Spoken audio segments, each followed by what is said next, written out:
The city is inside her. Everywhere she goes, it goes with her. Standstill traffic clogs her arteries. Concrete and cracked pavement line the streets of her small intestines. What's left of her liver is soaked in sewage, and her lungs are coated in car exhaust. A swarm of skyscrapers sprout upwards from her bowels until they skewer her industrial heart. This city grows each and every day. Soon the quiet places will be all swallowed up. Never again will she know silence. Her world will be nothing but noise. The woman waits on an outdoor train platform. She stands alone. Her coat is no match for the wind that whips against her. She winces as it thrashes around her black hair. She has the unblemished face of an angel, though her cheeks are rosy from the cold. Many stanzas have been inspired by her beauty. Just as many broken hearts have been left behind. Her eyes may be beguiling, but they can barely hide the emptiness inside her. All her life, she's strived to find something that's been missing. She's still searching for that something. The woman that she wants to be is always one step ahead of her. Is this really Jacqueline Gibson? She looks to the skyline that she had once loved. Across the river, giants stretch yet never quite reach the stars. Several story staircases lead only to an empty sky. Jacqueline sighs. No stars shine for her tonight. They've all been snuffed out by the city lights. The sound of loud music draws Jacqueline's eyes downward. The street that runs beneath the platform is alive with celebration. Families from all around the neighborhood have gathered. She watches from afar as they share drinks and warm embraces. They chat, laugh, and sing in a language that she'll never understand. Up on the platform, strangers with stone faces stand as far apart as possible. Jacqueline thinks to herself, I could jump in front of that oncoming train and nobody would bat an eye. Of course, she'd never actually jump. Her feet would betray her. They'd stay rooted to the platform no matter how badly her brain begged. Please, legs, she'd think to herself. All you have to do is take a few steps forward. The train screeches into the station. Unseen forces slide its doors open. People exit the train car. Jacqueline sees a series of faces she'll quickly forget.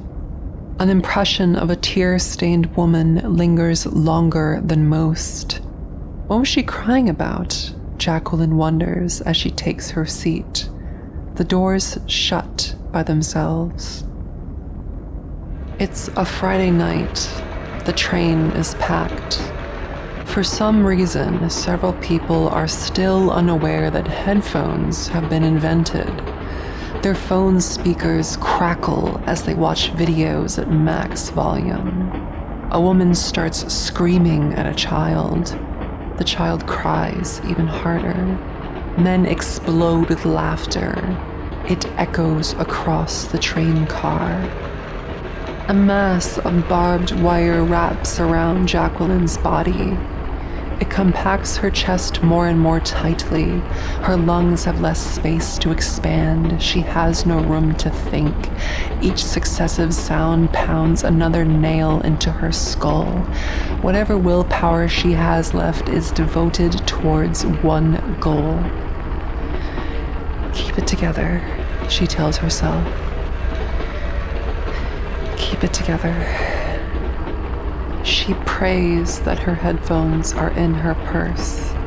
After some digging, she takes out some tangled wires and plugs the buds into her ears.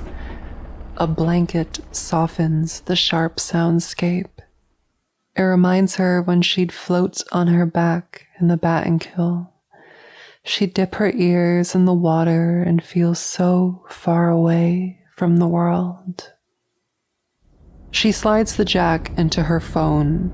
Music plays. She skips around in search of the perfect song. Intro snippets flicker by. Suddenly, the search stops. It's a song she knows well. How could she forget it? She had first heard it when she was with Harriet. Jacqueline's eyes dampen. She quickly skips to the next song. It had been months since Harriet went missing. The investigators say there's still no sign of her. Her friends say that she'd been struggling for a while. Jacqueline was well aware. She and Harriet had always talked openly about their troubles. That's why she had told the investigators, if Harry was going to do it, she would have told me. Jacqueline adds the current song to a playlist. It's a collection of songs to show Harry when she gets back. Oceanic chords and subterranean bass fill her ears as she looks out the train window. They're on the bridge now. She can see the East River lurking down below. If you are gone, Jacqueline thinks to herself, then I'll be seeing you soon.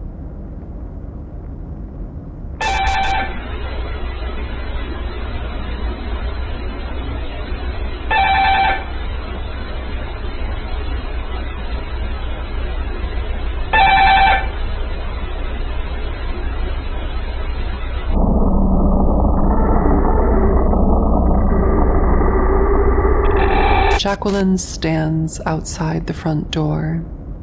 This is where she had met Harriet. It's where she had last seen her. All she has to do is knock, but her hands feel impossibly heavy. Through the door, she can hear the buzz of small talk. Once she's in there, she'll have to make the right faces, say the right responses, and maintain just the right amount of eye contact. She can hardly handle that today. At the same time, she's been waiting all week to see Francis. After taking the ring off her finger and tossing it into her purse, Jacqueline knocks on the front door. The meeting went exactly as Jacqueline expected. Like always, all they did was debate over how to interpret their precious texts. It became a battle of who could be the most pedantic. After that debacle, there was some squabbling over how to spend the society's funds. Jacqueline wished she had jumped in front of that train. Before she had joined the Pilotists, she had thought that devil worshippers sacrificed animals and drank the blood of innocents.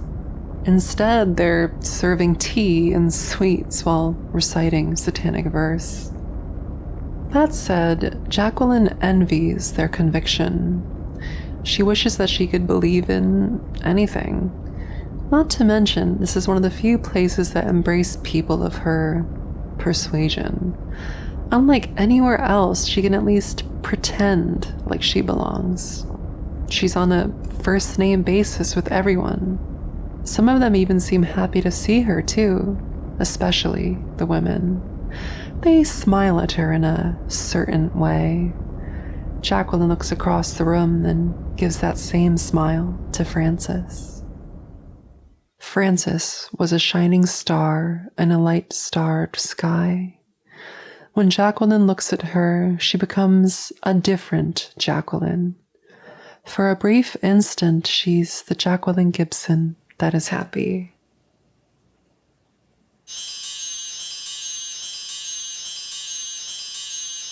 Frances is wearing her husband's ring.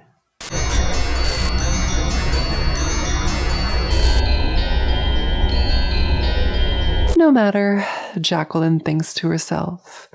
In a few hours, they'll go back to Frances's apartment, and that ring will be set aside and swiftly forgotten.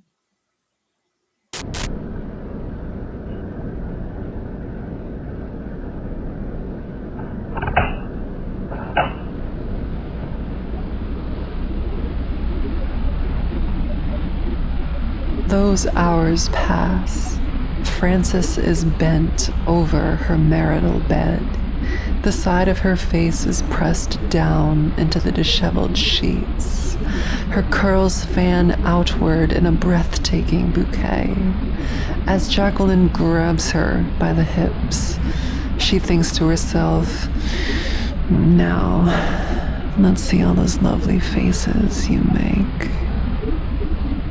Jacqueline wants to dig her claws into her back or leave bite marks on the nape of her neck, but she stops herself.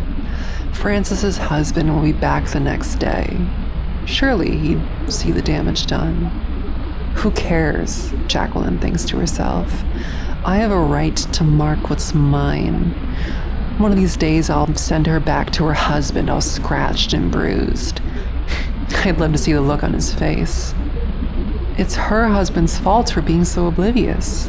He should know by now that Frances has unusual inclinations. At least, that's what Jacqueline tells herself. Deep down, she knows that he's a good father and a faithful husband. What haunts her worst of all, though, are the thoughts of Frances's son. If her husband finds out about the affair, the divorce would affect their son the most. And yet, Jacqueline thinks, you still see Frances every Friday. How bad do you feel about it, really? Minutes after they've finished, echoes of their embrace reverberate through Jacqueline's body. In the dim glow of the moonlight, she can see Frances smile. Her amber eyes shimmer through the gloom. They're a rare kind of eyes. Jacqueline can keep contact with them comfortably. She smiles back at Frances. For once in her life, she is unambiguously happy. For now, says a voice inside Jacqueline's head. I'm sure you'll eventually get bored and cast her aside, like you always do. Jacqueline shoves the voice down.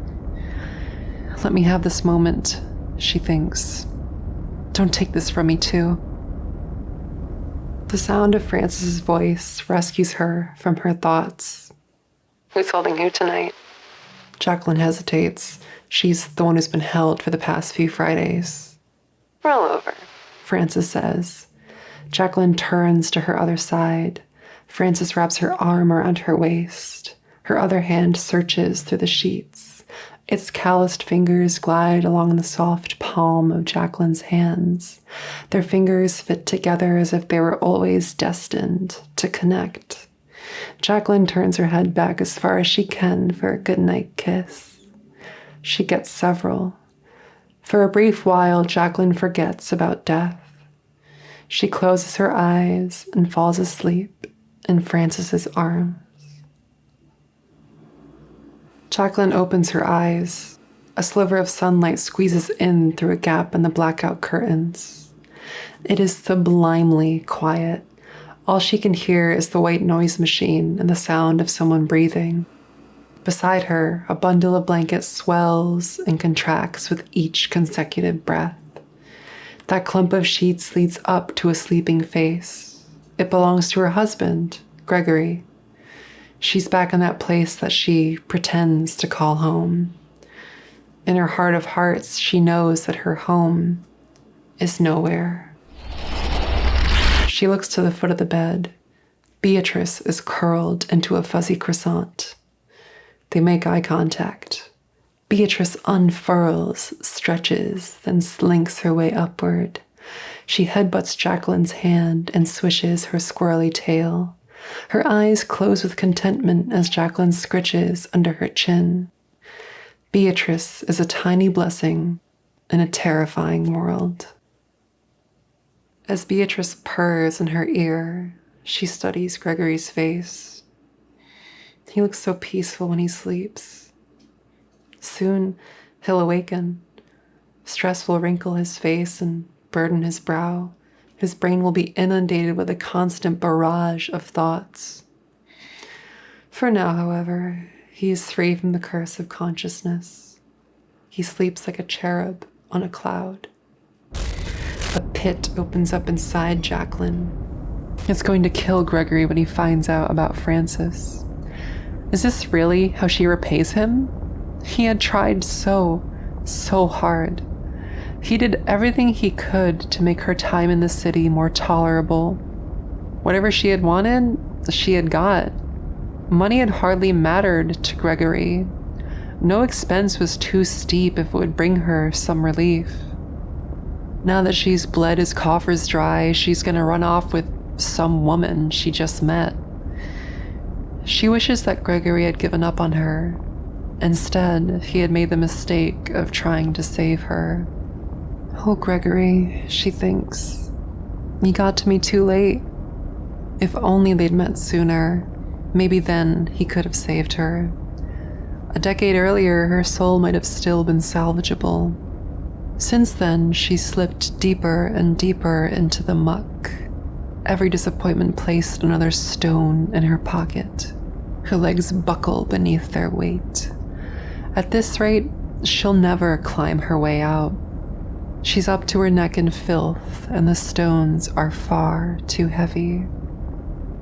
Someday, maybe someday soon, the water will lighten the load she carries. All it would take is one trip on the subway. She'd arrive at the shore and free herself from her ill-fitting shoes. The waves would kiss her bloodied ankles. Her feet would march against the tide and out towards the depths. The water would be cold, yet still kinder than the chilling inland air. Her ears would sink under the surface. Never again would she have to endure the chattering of neighbors, the clatter of train cars, or the wet smack of slimy lips. There would be silence. At last. Hundreds of years later, concrete streets will teem with green. Seaweeds and algae will occupy the avenues. Otherworldly wildlife will swim through bedrooms, bodegas, and subway cars. What will remain is a sunken city worthy of legend, yet no living soul will be left to speak of its splendor. All of humanity's suffering and strife will be nothing more than a forgotten memory. The pain will be over. Jacqueline watches the latest footage of the floods on her phone. The screen is cracked. She watches people wade through knee-deep water as they make their way to work. Torrents of water pour into subway stations. Streets she's previously walked are buried beneath churning waves. The city is sinking. In one video, a woman howls in desperation. Her eyes burn from behind the sopping hair that clings to her cheekbones. Her voice nearly gives out as she pleads with indifferent passerby. She's shouting with such urgency that her message gets lost. No one understands or even cares to try. All Jacqueline can parse is something about how the flood is a punishment for our selfish ways. Jacqueline thinks to herself, This woman's in hell. She's already in hell. A notification reminds her that her appointment with Dr. Judd is in a few hours. Thankfully, it'll be over video instead of in person. Jacqueline wonders if it's even worth her time. He's never gonna understand, she thinks. We live in different worlds. Maybe today's the day she'll tell Judd about the Pilotists. She knows she's supposed to keep them a secret, but what are they gonna do about it? The worst they'll do is wag the finger at her. Though they could be capable of more than she's considered. Harriet did always seem wary around certain members, and now she's gone. Jacqueline shakes her head. She's being ridiculous. She reminds herself that the Pilotists want to maximize pleasure and minimize pain. They'd never bring harm to anyone, least of all Harry. Jacqueline thinks, you're just looking for someone to blame besides yourself. The Pilotists would never know if she told Judd anyway. She smiles at the thought. Judd's take on Satanism would be entertaining, to say the least. He's always trying to bring the Bible into everything. It's no surprise to her that he finds solace in scripture. He's a normal man with normal desires. He can walk about in broad daylight without getting stares. Women like Jacqueline can find no such solace. She only feels safe in the shade of the night. Judd could never understand what that's like. Despite his faith and his education, Judd will never be able to reach Jacqueline. She will still meet the same inevitable end. Only normal people can have the happy ending. Someday, the collection of thoughts and feelings we call Jacqueline Gibson will disappear. In some ways, she's already gone. Her loved ones will search and search, but they'll only ever find the things she left behind. They'll find a hand mirror monogrammed with her initials. On her desk, they'll find the letters and treasures she cherished the most. In her ashtray, they'll find a cigarette that's been left to languish alone. There'll still be a feeble trail of smoke rising from its singed skin. That trail will fade fast. Alongside these orphaned objects, they'll uncover the truth about Jacqueline Gibson. People will wonder if they ever knew her at all. Maybe she was the spent cigarette that wallowed in its ash. Maybe she was the wisp that drifted from its embers. Maybe she was the lips that drained it of its life, or the lungs that were afflicted by its sickness. No one could say for sure. If they had only asked her, she would have said that she was nothing at all.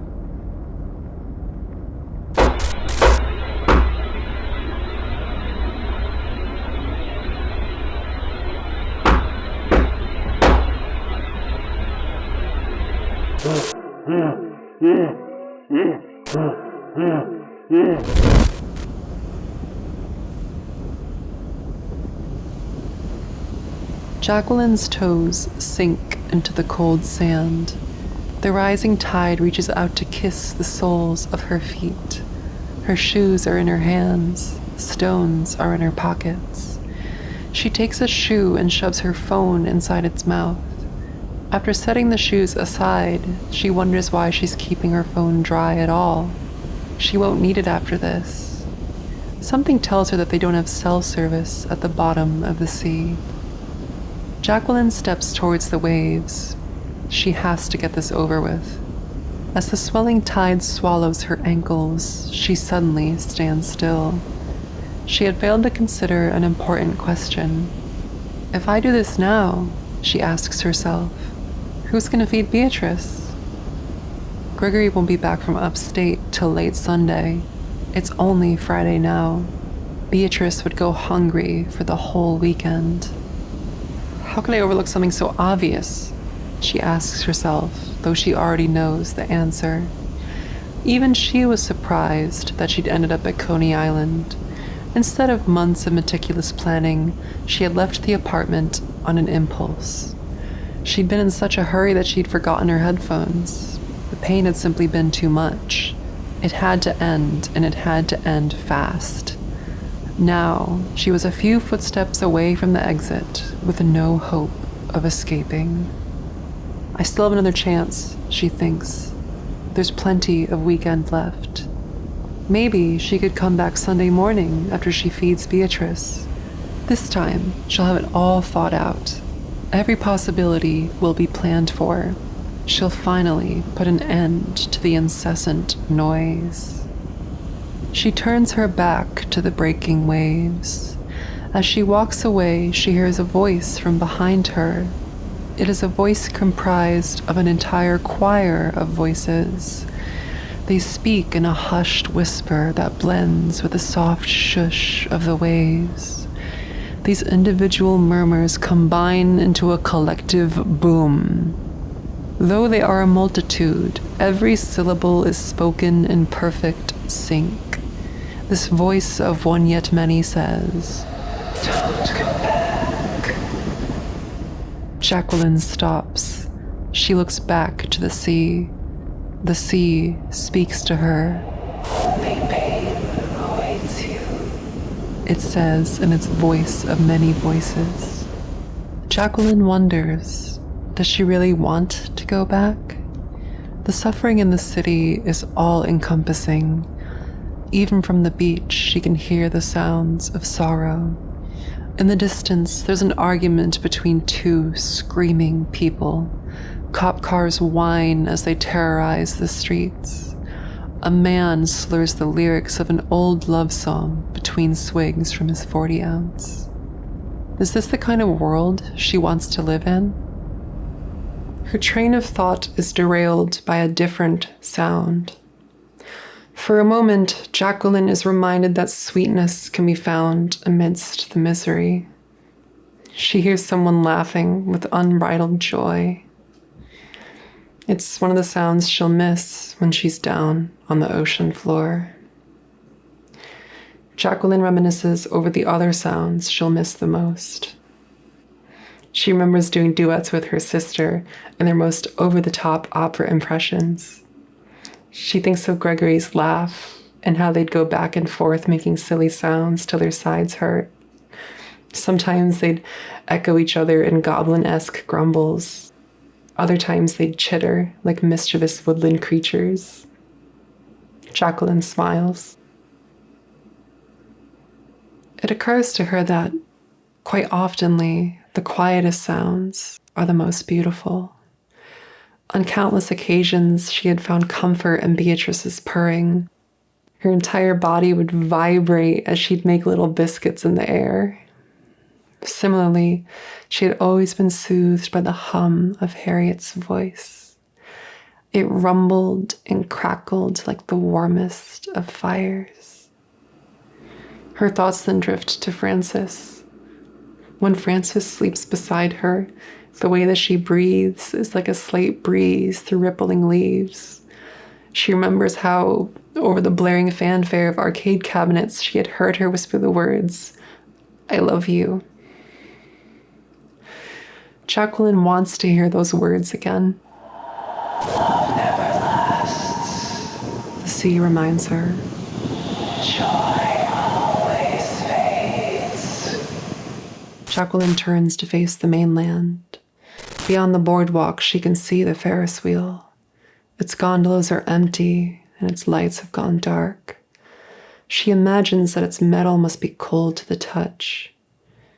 Mistakenly, she allows herself to think of Harry and how they never rode the Ferris wheel together. Suddenly, scorching fire fills her hollow frame. She stifles it down. She could still be out there, she tells herself. They could still ride it together someday. They could take it to the top, hold each other's hand, and look down at the carnival lights. Can she really die without seeing her again? The waves crash against the shore. With a spray of sea foam, the sea says to her, "Love won't save you.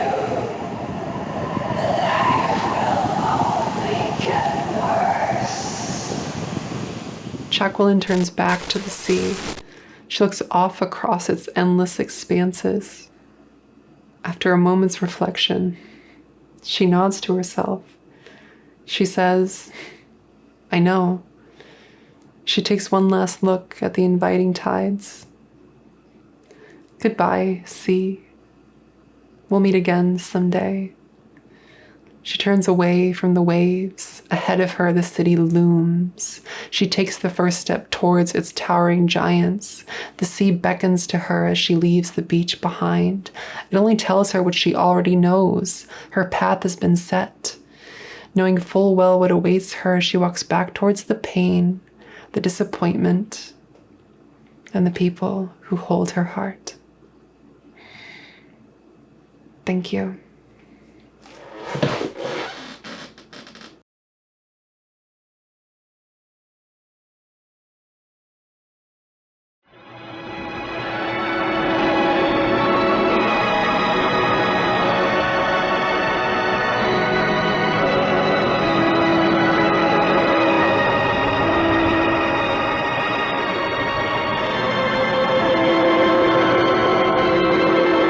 I would like to thank all of my patrons over on Patreon. These patrons are as follows: Sarling, Amy Gecki, Alex Harris, Christina Yenny, Lily Marks, Courtney Murphy, Jane Sweet, Saoirse Walmsley, and Sarah Zedig. Thank you all so much for your support and patience. I know this video took a while. What else is new? I'd also like to thank all of you out there for watching. Please take care, everyone, and I will see you all in the next video.